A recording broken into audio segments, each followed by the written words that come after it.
이 시간 우리에게 주신 하나님의 말씀은 요한복음 3장 31절부터 36절입니다. 제가 봉독합니다. 위로부터 오시는 이는 만물 위에 계시고 땅에서 난 이는 땅에 속하여 땅에 속한 것을 말하느니라. 하늘로부터 오시는 이는 만물 위에 계시나니 그가 친히 보고 들은 것을 증언하되 그의 증언을 받는 자가 없도다. 그의 증언을 믿는 자는 하나님이 참되시다는 것을 인쳤느니라. 하나님이 보내신 이는 하나님의 말씀을 하니 이는 하나님이 성령을 한량없이 주심이니라. 아버지께서 이 아들을 사랑하사 만물을 다 그의 손에 주셨으니 아들을 믿는 자에게는 영생이 있고 아들에게 순종하지 아니하는 자는 영생을 보지 못하고 도리어 하나님의 진노가 그 위에 머물러 있느니라.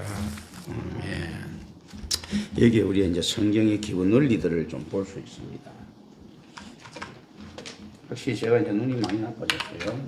이제 좀 봐요. 기본 원리들 중에 제 이제 제일 처음에 첫 번째 진술에서 저분의 이제 예수 그리스도의 사역의 성공과 우위를 나타낸다라고 제가 이야기를 했습니다. 사역과 성공의 우위를 나타낸다. 두 번째 진술은 그리고 이스라엘의 예수에 대한 거절이라는 비극과 관련된다. 실제 이제 여기서 우리가 느껴야 될 것들은 있습니다. 복음, 예수님께서 하시는 복음의 내용들은 이것이 예수 믿고 천국 간다는 이 사실은 이건 최종적인 결론이 에키스들이고 사실 이 복음을 근데 예수를 믿는 것을 이야기하는 거예요. 하나님을 어떻게 믿을 수 있는가 하는 거. 예수 부적이 아니고 예수 이야기입니다.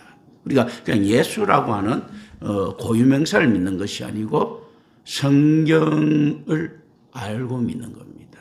그래서 우리가 하나님을 믿는다는 것은 얼마나 큰 사건인가 하면요. 성경을 안다는 이야기예요. 그래서 이제 이 복음에 대한 이 선포가 필요합니다. 그러니까 베드로가 하나님을 알았죠. 그런데 자꾸 하나님 예수님한테 질책을 받죠. 그러니까 무슨 말인가 하면 자기가 아는 하나님이 의식이 잘못됐을 때, 인식이 잘못됐을 때 그 신앙이 잘못됐다라는 이런 개념을 생각해야 됩니다. 그래서 예수님께서 올바른 것들을 선포하십니다. 이 축복이죠. 자, 요한이라든지 여지껏 구약에서 가장 큰 자의 외침보다도 더 정확한 외침이 나타나는 것, 오케이, 축복이란 말이죠. 그런데 이 축복을 그럼 들었으면 좋은 걸 주시니까 다 받아들일 수 있겠다라고 생각하는 건 우리 착각이라는 거죠. 그런데 이스라엘은 이 복음을 거절합니다. 이들이 메시아 사상을 가지고 메시아를 기다려왔음에도 거절합니다. 오늘날 우리 교회들은 어떻습니까? 말씀의 홍수입니다. 홍수 때 먹을 물이 없듯이 들을 말씀이 없습니다. 말씀의 홍수인데 이런 이야기들을 하죠.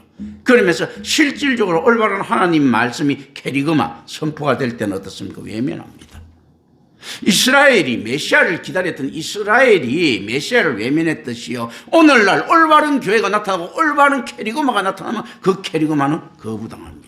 그러니까 실제로 이 진술들은 어떻습니까? 자, 예수 그리스도의 사역의 우위처럼 축복처럼 다가오는 것이 예를 들어 임마누엘 교회의 캐리그마가 나타났다는 것은 엄청난 축복같이 보이는데 임마누엘 교회 캐리그마가 세상에서 거부당하더라 하는 있지 않습니까? 이 비극과 또한 관련이 있습니다.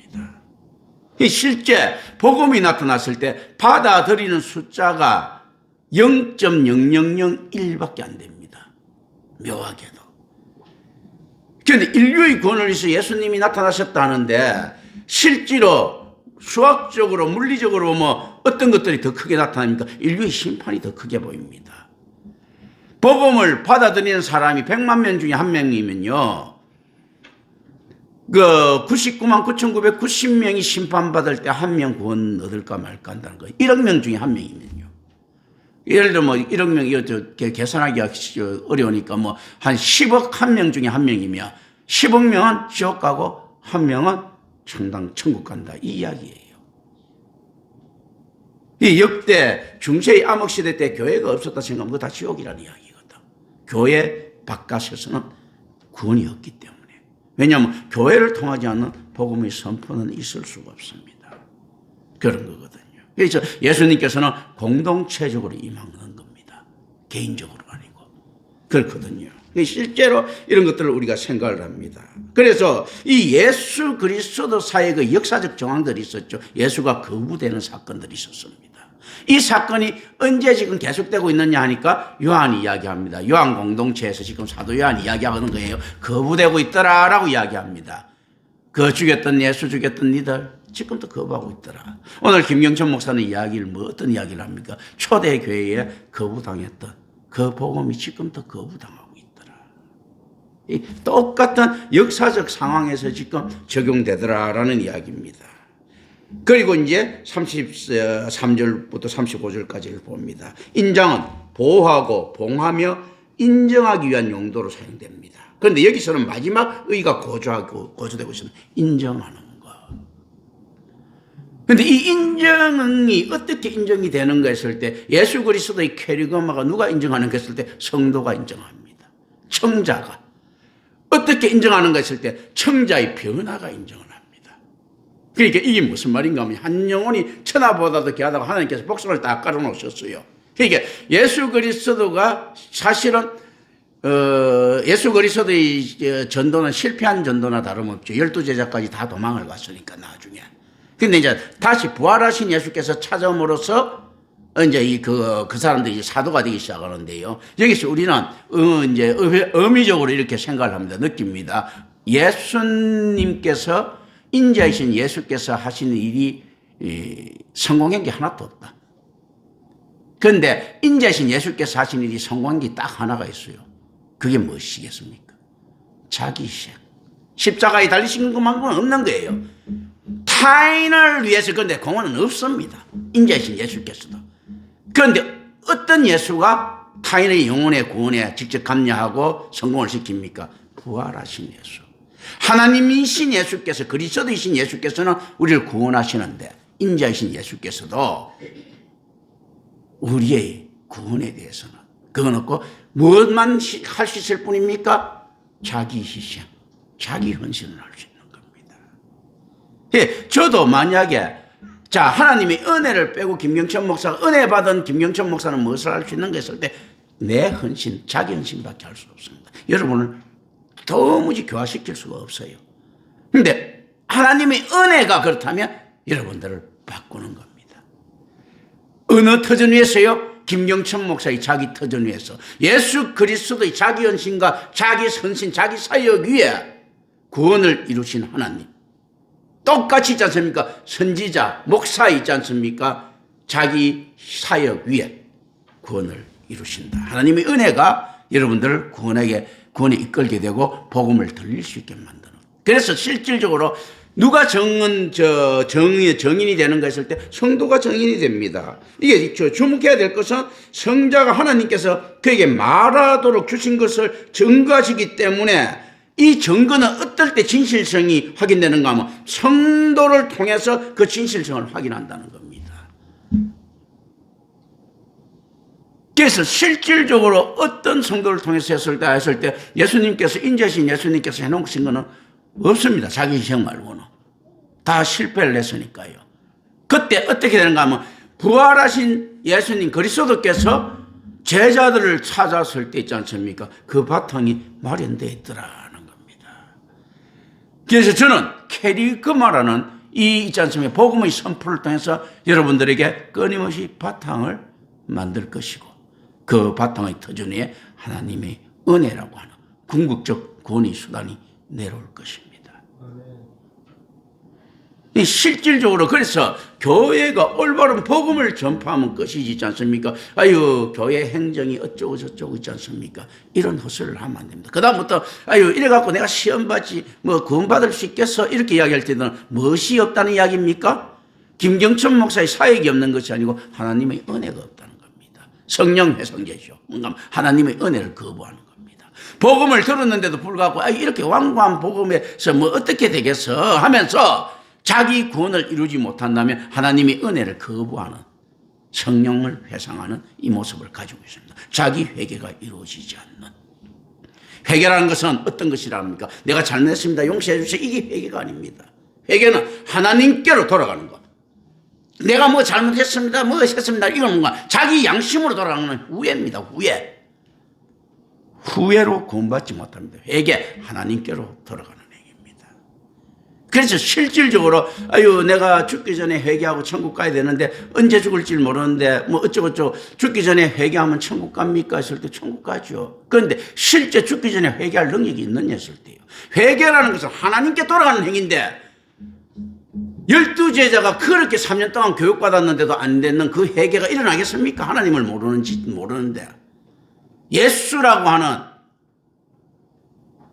이방신을 아는데, 우상을 아는데, 야훼라고 하는 우상을 아는데, 성경의 그 야훼, 성경의 그 예수, 이걸 알아야 되는데, 예수와 동명이인, 하나님과 동명이인을 아는데 어떻게 회개가 일어날 수 있겠습니까? 하나님께로 돌았어야 되는데 항상 어디에 돌았습니까? 자기 양심에 돌았습니다. 내가 뭐가 잘못됐고 자기 양심에 돌아선다는 행위는 어디에 돌아선다고 합니까? 하나님께 반영한 선악과의 판단에 돌아선다는 이야기입니다. 이 큰일 날 일들이에요. 우리가 회개할 때 조목조목 구체적으로 회개합시다. 내가 1 잘못했고 2 잘못했고 있지 않습니까? 이 자체가 이미 어불성설입니다. 틀린 겁니다. 우리가 1 잘못했고 2 잘못했고 라고 우리가 알면서 회개한다는 것은 우리가 선과 악을 안다는 이야기입니까? 모른다는 이야기입니까? 안다는 이야기잖아요. 그러면 전적 타락의 죄인이 죄를 알 수 있습니까? 모릅니까? 몰라요. 똥개가 지가 똥 먹는지 모릅니다.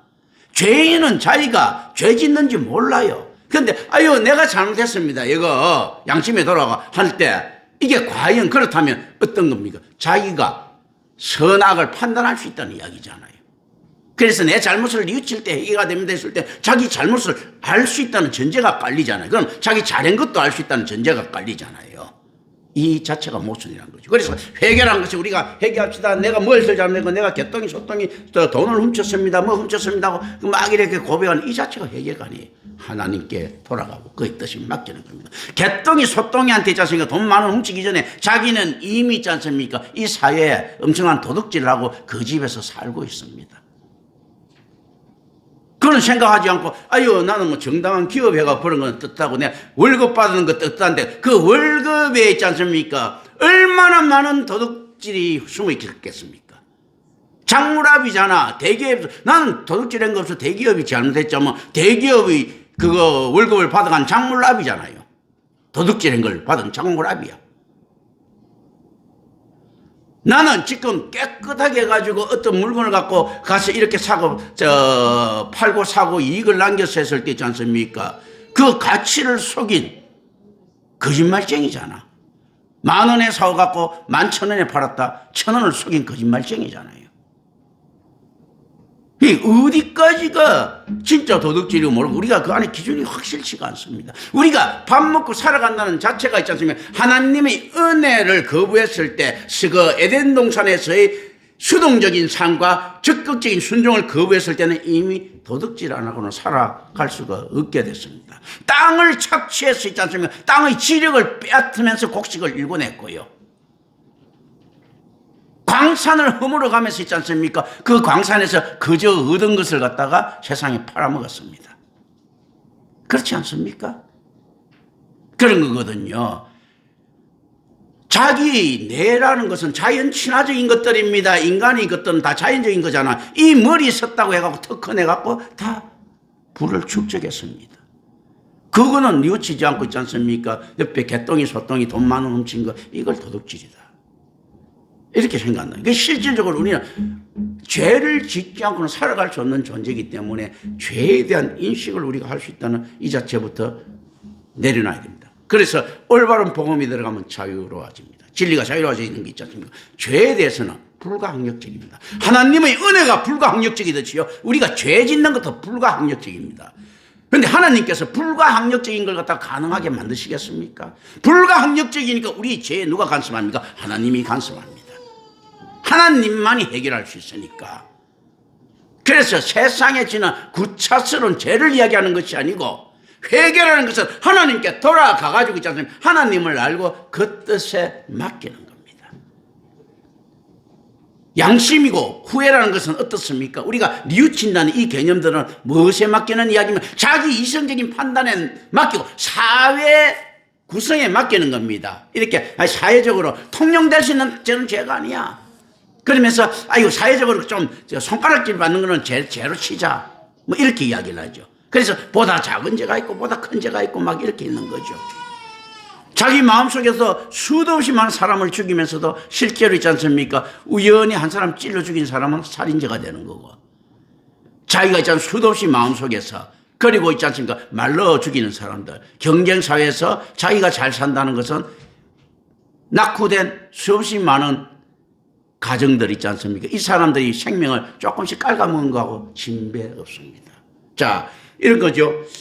보이지 않는 것은 한 10,000명 정도 생명을 한 1년씩 깔아먹으니까 1년 정도, 그 10,000명 정도 된 거 1년 깔려면 10,000년을 갖다가, 10,000년 같으면 있지 않습니까? 1,000명 이상의 사람을 죽인 건데 1년씩 깔아먹다 보니까 죽인 것처럼 안 보이는 이 형태인 거예요. 자기가 이만큼 성장해서 잘 누리고 있다는 것 자체는 어떻습니까? 사회 구조는 딱 유한한 것을 나눠 먹는 거예요. 나머지 사람들은 그만큼 고통을 당하고 있다는 거거든요. 실질적으로 이런 개념들, 그러나 이런 이념적이나 있지 않습니까? 잘못된 도박률, 모럴 리스트에 빠지면 안 됩니다. 당연히 여기서도 당연히 경쟁에서 이겨나가고 해야 되는데, 이런 의식을 가지고 우리가 정말로 할 수 있는 것은 없다. 우리가 하나님 앞에 나타낼 수 있는 것은 그렇다면 무엇이 있는가 했을 때 있지 않습니까? 그리스도의 증거를 갖다가 우리가 진실성으로 수용될 수 있는가? 여기서 우리의 인생이 갈린다 라고 이제 생각을 합니다. 이 증거의 사역을 성자가 하실 수 있는데, 왜냐하면 성부께서 그에게 성령을 한량 없이 주셨기 때문입니다. 또 유대인에게 성령은 우선적으로 예언의 영이다라는 겁니다. 우리가 예언을 할 수 있다는 능력은 뭡니까? 성경의 이야기들이 오실 그리스도, 오신 그리스도, 다시 오실 그리스도라고 했죠. 성경의 이야기들은 언제나 그렇기 때문에 어떤 겁니까? 미래적입니다. 미래적인 것을 지금 이야기한다는 것은 예언입니까? 아닙니까? 성경을 해석할 수 있는 능력이 예언입니다. 어떻게 오늘 당신 동쪽에 뭐 물 피했어요? 뭐 어쨌어요? 우크라이나 전쟁이 언제 일어날 건데, 무슨 전쟁이 언제 일어날 건데, 이런 잡다한 것들을 예언 쪽에 들지도 않고요. 어떤가 하면요, 새 나라가 새 땅이 온다, 예언이잖아요. 우리 주님께서 재림하신다, 예언이잖아요. 거대한 발자취를 있지 않습니까? 예수 안 믿으면 당신 지옥 갑니다, 예언이잖아요. 이 예언입니다. 성경을 해석할 수 있는 능력입니다. 이게 예언이에요. 그래서 이 예언의 영이 실질적으로 함께 했던 겁니다. 그렇다면 제가 설교하는 것들은 여러분들에게 어떤 도덕적 각성을 이야기하는 것 같습니까? 당신들 영혼 안 그러면 죽어 라고 예언하는 겁니다. 세상에 미아리에 가서 부적 서고 있지 않습니까? 그거 피하려고 하는 사람들이 김경천 목사가 이야기하는 죽어 조심해 하는 이런 예언은 안 들으려고 합니다. 일반적으로 목사들이 다 하는 소리겠지 않은데, 이 증거는 어떤 것들이냐, 진실성이라는 게 들어있느냐라는 것에 여러분들은 귀를 기울입니다. 어떻게 기울입니까? 김경천 목사가 과연 올바른 복음을 선포하고 있느냐. 엉터리 목사가 똑같이 지옥을 이야기해요. 모두 이야기해요. 오실 그리스도를 이야기하는데 어떻게 이야기합니까? 이런 이야기합니다. 만몬과 더불어 춤추고 살아도 되고, 도덕적으로 각성해갖고 뉘우치면 그게 해계고, 이런 이야기를 할 때 김경천 목사는 그걸 일제 배제시킵니다. 하나님으로부터 오지 않은 것은 우리의 구원과 전혀 관계없다. 그래서 구원은 하나님의 사역이다. 그것도 단독적인 사역이다. 우리 인간이 개발 틈은 아무도 없다. 그래서 바울은 로마서에서 어떤 이야기를 합니까? 싹 이야기하죠. 싹이 없다. 품삯이 뭐가 없는가 하면, 니들 구원에 대해서 조금이라도 노동행기 있으면 하나님께서 너한테 그 싹을 주겠는데, 노동행기 하나도 없고 은혜이기 때문에 싹은 없고 은혜다. 니들에게 영생이라는 걸, 이스라엘 사람들 영생이란 임금을 받아서 싹을 받아서 열심히 했으니까 이렇게 이야기할 때, 영생이란 임금을 준 게 아니고 영생이란 은혜를 준 거다, 그냥 값없이 준 거다라고 바울은 이야기하는 겁니다. 싹이 없다, 노동행기 없다. 왜냐하면 구원에 대해서 하나님께서 정당하신 분이고 정확하신 분이기 때문에 조금이라도 일한 게 있으면 하나님께서 싹을 준다는 거예요. 그런데 조금도 일한 게 없다는 거예요. 그러니까 은혜밖에 줄 게 없는 거예요. 노동한 게 하나도 없는데, 그런데 이스라엘 사람들은요, 율법을 지키는 행위를 노동으로 이해를 한 거예요. 십계명을 제가 이렇게 지켰습니다. 내가 저 세리와 같이 안 된 것을 감사하게 생각합니다. 산발시키고 내가 이렇게 했습니다. 했을 때 이걸 노동한 걸로 생각하고, 그러니까 삭을 주세요. 영생을 주세요. 삭 중에서 제일 큰 삭은 영생이니까, 내가 바리새인이고 사두개니까 영생을 주세요. 아브라함이 자손이니까 영생을 주세요. 했을 때, 니들이 아브라함이 자손이라서 노동을 내서 율법을 잘 지켜서 이걸 갖다 잘 지킨 게 하나도 없다는 거예요. 이 노동을, 율법 행위를 노동으로 이해했거든요. 그러면 안에서 싹을 주겠는데 하나도 없다. 니들 다 양아치들이야. 내가 근데 은혜로 영생을 준다. 라고 하는 이 내용이 로마서 내용이에요. 그걸 모르고는 이제 로마서를 전혀 알 수가 없는 거죠. 이제 이런 것들을 쭉 정리합니다. 그래서 실질적으로 성부께서 한량없이 부어주시고, 이건 1차적으로 예언의 영입니다. 그렇기 때문에 예수님께서 이런 이제 증거를 하실 수 있는데, 그건 오늘날 똑같습니다. 제가 어떻게 성경을 알겠습니까? 전적 타락한 죄인이요, 내 공로 빼고 예수 이야기할 수 있을 것 같습니까? 내가 지금도 있지 않습니까? 다른 사람하고 자리에 앉으면 나 잘난 척이 바쁜 사람입니다. 우리 김기환 장로 잘 알잖아. 유관 장로 잘 알잖아. 이제 쭉 알잖아. 그죠? 나는 내 겸손 없습니다. 내가 너무 그래 천재 맞아. 인간적으로 볼 때 내 세계 최고의 천재야라고 저는 하는 사람이에요. 신학적으로 나 최고라고 이야기하는 사람입니다. 그런데 실제 그렇다면 복음이 이 안에서 성도의 구원에 대해서는 어떤 것인가 했을 때, 내가 은혜 받아 놓으니까 요 사기는 못 치겠더라는 이야기죠. 그건 무슨 말인가 하면, 내 말을 잘 듣고 따르면 구원받아, 이렇게 하면 요 사기인데, 오직 하나님의 은혜밖에 없어 하고 왜 그러는가 하면 상대가 너무 큽니다. 내가 이명섭 장로 좀 되면 사기 좀 치겠는데, 내가 한 거야 이렇게 하겠는데, 하나님 앞에 내가 딱 이거 먹으려고 하니까 딱 아는 순간에는 이게 사기를 못 치는 거예요. 그게 오직 은혜를 이야기하는 겁니다. 그런데 세상에는 그렇지 않죠. 자기 공로가 은근슬쩍 오직 은혜 해놓고 들어가 있습니다. 하나님이 좀 빈틈이라도 좀 있으면 그 틈을 노려갖고 설교에서도 내 잘난 척을 좀 하겠는데, 하나님이 빈틈 없으니까 실질적으로 이건 내가 손해 안 보려고 잘못하면 작살나니까 예수 이야기만 하는 겁니다. 하나님 좋아하는 이야기만 하는 겁니다. 지금 그런 것들 이 개념적으로 이제 쭉 생각해야 됩니다. 한 권의 책을 기록하는 선지자들을 위해 임하는 성령은 단지 일정 정도로만 그들 위해 임한다라는 이 개념이 여기 들어가 있습니다. 선지자들 보면 책 하나씩 적죠. 요한복음, 마태복음 무슨 있지 않습니까? 모세 오경, 다니엘서 이렇게 적은 게 하나를 갖다 가정해서 이렇게 그렇기 때문에 실질적으로 부분적으로 임한 게 된다면, 이제 이거는 산술적이고 물리적인 의미가 담고 있는 요 내용들이, 왜냐하면 이 청종들을 이거 이해하기 쉽게 하기 위해서 사실 이제 이렇게 적은 것들도 있는 거예요. 쭉 이제 1차 청종도는 무엇이겠습니까? 이 전부 초대교회 사람들이겠죠. 그죠? 쭉 이야기합니다. 자, 일정도는 그런데 하나님의 아들은요, 그를 통한 계시의 완전성을 조화시키기 때문에 성령이 어떻게 주어진다고요? 한량없이 주어진다는 겁니다. 오늘날 교회의 역할은 뭡니까? 성경의 66권에 대한 완성도를 가지고 지금 선포해야 됩니다. 그렇다면 어떻게 돼야 됩니까? 김경천 목사는 천재 조건이 어떻게 됩니까? 성령을 한량없이 받아야 됩니다. 그러니까 성령을 한량없이 받다 보니까 제가 있지 않습니까? 탐욕이 많은데도 불구하고 받은 게 더 크니까 이 탐욕 자체가 작아 보이는 겁니다.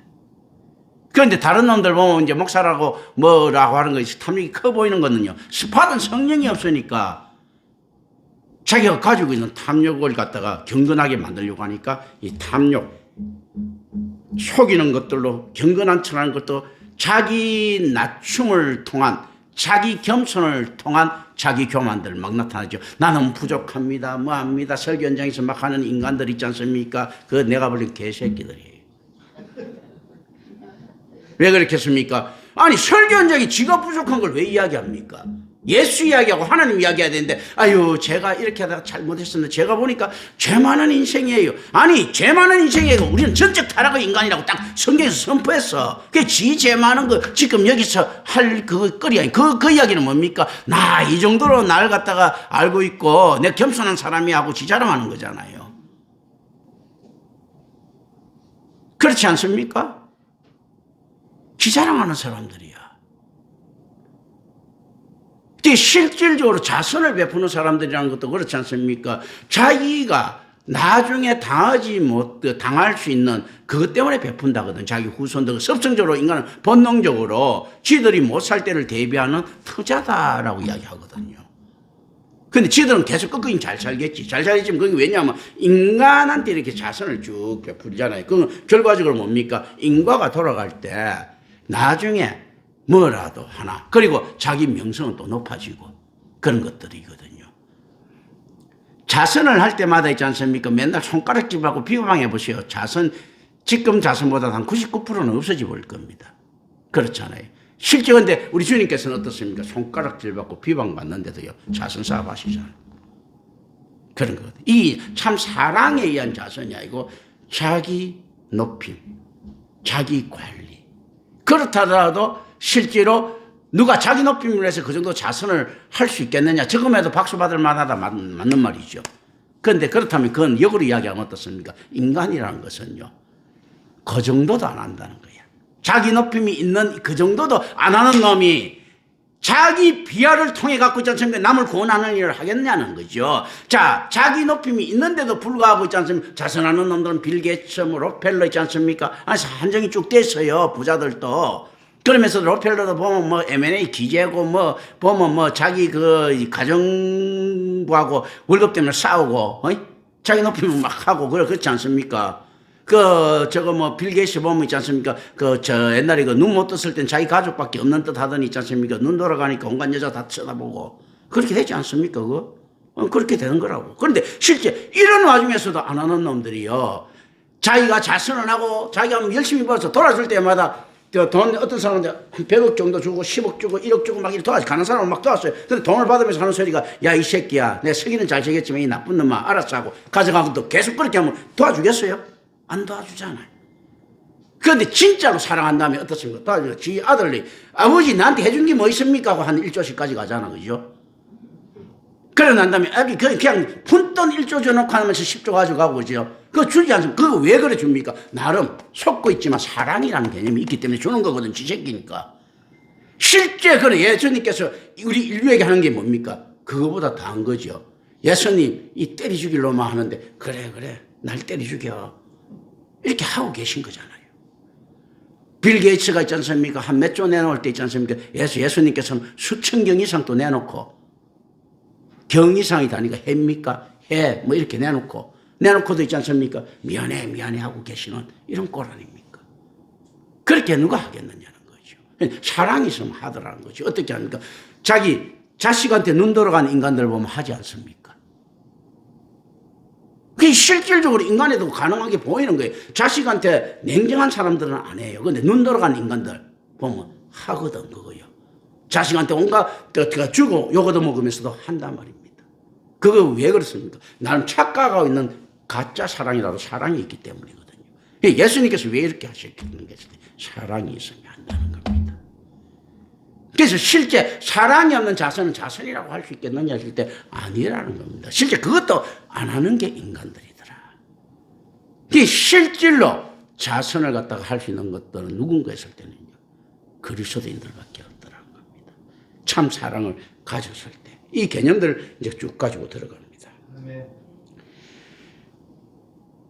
그러나 하나님의 아들은 그의 통한 계시의 완전성을 조화시키기 위해서 성령의 한량없이 주어진다.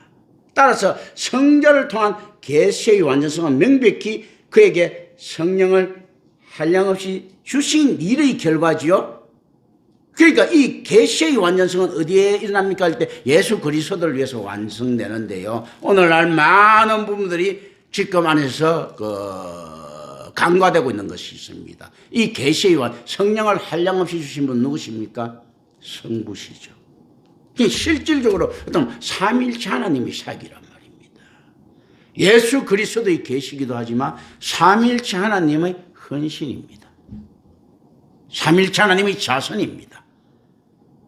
그리고 사랑을 통한 자선들. 그리고 이제 우리는 이제 마지막 36절을 봅니다. 구원과 심판에 있어서 성자의 궁극적인 중요성이 강조됩니다. 영생은 성자 안에 있기 때문에 성도는 신앙으로 그와 합일될 때 생명을 소유하게 된다. 왜냐하면 영생이 성자 안에 있기 때문에. 그래서 그리스도와 신비한 연합이라고 하죠. 연합이 이루어지기 전에는 영생을 얻을 수가 없습니다. 동일한 이유로 성자를 거절하는 것은요, 생명으로부터 단절되는 일이고, 또 그러면 불순종은 우리를 하나님의 진노 아래 있게 만듭니다. 묘하죠. 자, 우리가 이제 이걸 봅니다. 차갑거나 뜨겁거나 하지 마라 하죠. 이제 여기서 이 내용들이 나오는 겁니다. 참 묘하죠. 이게 하나님을 아는 특성이 있어야 됩니다. 하나님이 성질을 알아야 돼요. 자, 이거죠. 우리가 이제 어떤 사람 하나님이 나타났습니다. 내가 손일철 장로한테 탁 나타나 백조 줍니다. 손일철 장로 백조 받아. 예, 감사합니다. 그러니까 하나님이 은혜 더 주는 거예요. 근데 손일철 장로가 너무 탁 백조를 갖다 탁 하나님 이거 너무 감합니다. 저희가 안 받고 저 열심히 살겠습니다 할 때 어떻게 하는 하나님이 야, 이 새끼 봐라. 딱 이렇게 되는 거예요. 영생 받아 했을 때 예, 이게 쫙 했대는데 영생 안 받으랍니다 했을 때는 어떻는가 하면 어휴 이 자식 욕심이 없구만 하고 돌아가는 것이 아니고 하나님이 진노가 딱 나타난다는 겁니다. 그래서 뭔가 하면 은혜 받을 만한 때 받고요. 하나님의 축복은요 강구해야 된다. 받아야 된다. 안 받으면요 축복 안 받으면 하나님께 아유 겸손하고 욕심 없는 놈 하는 게 아니고 이 나쁜 새끼 이 자식이 나를 무시하구나 하고 박살을 내버린다는 거예요. 뜨겁거나 차갑거나. 혹시라도 손장님 그거 아유 하나님 저는 뭐 안 주셔도 됩니다 이런 거 절대 하지 마세요. 큰일 납니다 그냥. 실제 그러니까 이 묘한 이거 하나님을 아는 지식이잖아요. 근데 세상적으로 이야기해갖고 뭐 이렇게 아유 하나님 뭐 저는 안 줬어도 뭐 다 합니다 뭐 아주 그거는 안 줬어도 해야지. 지가 어떻게 하겠어. 주실 때 아니 하나님이 주시는 거 필요 없습니다. 이 짓은 하지 말아요. 땡큐 베리 마치. 딱 이렇게 해야지. 더들어 소리 못해도 있지 않습니까? 안 됩니다 했을 때는 하나님이 진노 속에 딱 들어간다는 겁니다. 그러니까 영생을 받을 만한 때 받아야 된다. 그러니까 지금 은혜 받을 때 같으면 받아야 된다는 거예요. 축복 받아야 될 것 같으면 받아야 된다는 거예요. 안 받는 순간에 어떻습니까? 하나님께서 이게 날 개무시하네. 작살을 내버린다. 이런 개념들 쭉 안에서 크게 보는 겁니다. 머물러 있다 해서 선포되듯 이 진노는 제거되지 않습니다. 그러니까 어떤 놈가 이때 이제 이걸 보고 우리는 생각해야 됩니다. 뒷끝 많으신 하나님 분명히 생각해야 됩니다. 그래서 우리가 이거 쿨하게 딱 가는 게 아니고 끝까지 머물러 있는 거예요. 엄청나게 뒷끝 많으신 분입니다. 그래서 한번 이게 새어나가지를 못합니다. 언제부터 아내가 나갑니까? 하나님께서 지금도 이야기하시지 않습니까? 아브라함과 그 이삭과 야곱이 하나님이다. 얼마나 찌긋찌긋하게 뒷끝 있습니까? 한 번 하면 있지 않습니까? 옛날 우리 그 도깨비 뭐 돈 한 번 빌려주면 계속 갚으러 오듯이 그 느낌들 있지 않습니까? 지긋지긋하게 이런 거 있지 않습니까? 이런 건 거예요. 그러면서 또 하나님께서 어떻게 하면 한참 지났는데도 어떤 거 합니까? 그거 이야기합니다. 내가 에돔 새끼들 이세 자손들이거든요. 그거 그냥 하늘로 올라오면 그냥 끄집어내는데 언제 나온 때 이야기하지 않습니까? 수백 년, 수천 년이 흘렀는데도 이야기하는 거예요. 그 에서 새끼들 요것들 봐라. 하나님 그게 뒷끝의 하나님이에요. 엄청나게 머물러 있는 거예요. 이 진노는 제거되죠. 우리 사랑하시는 하나님께서는 뭐 계산도 안 하시고 뭐 어쩌고 저쩌고 있지 않습니까? 그걸 다시 해석해 볼까요? 뒷끝 하나님으로 하나님께서 한번 사랑하시기 시작하면 있지 않습니까? 편애하셔가지고 뒷끝이 하나님께서 우리가 무슨 짓거리를 떠나도 끝까지 사랑하는 거예요. 너무 형평성이 끝날 정도로 하나님이 진노가 머물러 있는 인간은요. 잔인한 이성으로 있지 않습니까? 뒷끝이신 하나님께서 끝까지 뭘 아무리 잘해도 이 새끼 이거 저 새끼 저거 하면서 터집짓는 이런 느낌들. 그게 나의 하나님 여호와가 뭐 나를 잠잠히 사랑하시고 했을 때 그거 뭡니까? 뒤끝 하나님이잖아요. 한번 빠지면 그냥 끝까지 그냥 막 환장하신다는 이야기잖아요. 그런데 어떻습니까? 화 있을지 이제 가버나움 할 때 어떻습니까? 저거 진짜 작살난 거야. 수없이 많은 세월이 흘러도 저거는 못 빠져나온 거야. 하나님이 진노했어요. 이런 개념들 생각해야 됩니다. 은혜 받지 못하는 자는요, 하나님의 은혜의 편애 속에 있어야 됩니다. 그렇지 않으면 하나님이 진노라고 하는 뒤끝의 장난 아닙니다. 진짜 이거 그냥 끝장난다는 이야기입니다. 지금 이거 하나님이 성품을 할 때 이런 걸 알아야 되는 거예요. 우리 사랑하는 예수님 이렇게 하면서요, 그 사랑하는 예수님 할 때는 우리가 어떤 마음으로 해야 되는가 하면요, 우리가 편애받기 위한, 우리가 하나님께서 이게 성경에 온 지식 가지고요 하나님을 갖다가 하나님한테 아부하는 거예요. 왜 그런가? 뒤끝 안 장령을 당하려고. 이런 개념들. 이거는 이제 의미들입니다. 답으로 가져가면 안 되고 쭉 생각하는 겁니다. 자, 그러니까 실제 하나님의 진노 안에 있다는 것은요, 이거는 끝장나는 겁니다. 왜 그렇게 했습니까? 하나님을 설득시킬 수 없다는 것이 전제가 됩니다. 왜 그렇게 했습니까? 하나님께서 편협하시고 고집이셨어요? 그게 아니고 하나님께서 완전하시기 때문에, 전지하시기 때문이지 않습니까? 이 모든 판단을 지금 저놈을 징계해야 되겠다고 생각했을 때는요, 반드시 고쳐지지 않고 징계받을 마땅한 놈이기 때문에 그렇습니다. 그렇기 때문에 하나님께서 우리의 강구를 듣고 바꿀 일이 없습니다. 우리의 강구가 있잖아요. 옆에 개똥이가 10년 뒤에 나쁜 짓을 할지 좋은 짓을 할지도 모르고, 개똥이 잘 됐으면 좋겠습니다, 나쁜 짓을 할 놈 같다 이렇게 하다가 또 나쁜 짓을 할 때 나중에 10년 뒤에 잘 될 놈이 돼도 저 자식 저거 좀 벌 받았으면 좋겠습니다 이렇게 하는 게 인간들이잖아요. 그런데 하나님께서 진노하신다면 저 반드시 나쁜 놈이라는 이야기입니다. 그래서 하나님께서 바꿀 이유가 없지요. 우리도 그렇지 않습니까? 철없는 애들 있잖아 하고 큰 사업을 언언하면서 바꿀 수가 있습니까? 아빠 당으로, 아빠 사탕 사업하지. 자기 아빠가 반도체 사업하고 있는데 이렇게 했다고 자기 아들 좋아한다고, 아이 아빠 우리는 사탕 좋아하는데 사탕 사업하면 돈 벌 거야 요만한 애가 이야기한다고 바꿉니까? 그럴 수가 없잖아요. 그러니까 하나님의 지혜가 완벽하시기 때문에 실질적으로는 이거는 편애라든지 이거는 뒤끝이 아니고 완벽한 결정이 됩니다. 이런 개념들을 우리가 생각을 합니다. 그래서 이 진은 제거되지 않습니다. 영생을 보지 못하고라는 선포는요, 어디에서든 미래적 생명에서 죄 될 것을 암시합니다. 뒤끝의 하나님 한번 생각해 보십시오. 지금 잘못한 거 가지고요, 앞으로 미래에도 작살낸다는 거예요. 우리는 시간이 지나면서 기억이 희미해집니까? 하나님께서는 미래나 과거의 존재가 아니죠. 언제나 지금의 존재시죠. 그러니까 실질적으로 어떻는가 하면, 여러분들 아유 내가 잘못했을 때 하나님 잊어버릴 때까지 기다린다, 이 개념 가져가시면 안 됩니다. 언제나 있지 않습니까? 영생도 보지 못한다. 진노는 머물러 있고 영생은 보지 못한다. 따라서 현재의 종말론적 실제들은요, 어떤 것을 이야기하는 건 미래의 종말론 완성을 이야기합니다. 자, 지금 여러분들이 살고 있는 것이 어떻게 살고 있습니까? 종말론적으로 살고 있죠. 여러분들이 인생을 갖다가 계속 여러 번 수십 번 살 수 있습니까? 그렇지 않으면 지금 살고 있는 이 시간이 종말로 지나가고 끝난 시간들입니다. 이것들은 어디에까지 하나님이 뒤끝 작용을 합니까? 미래까지도. 하나님이 편애 속에 있길 바랍니다.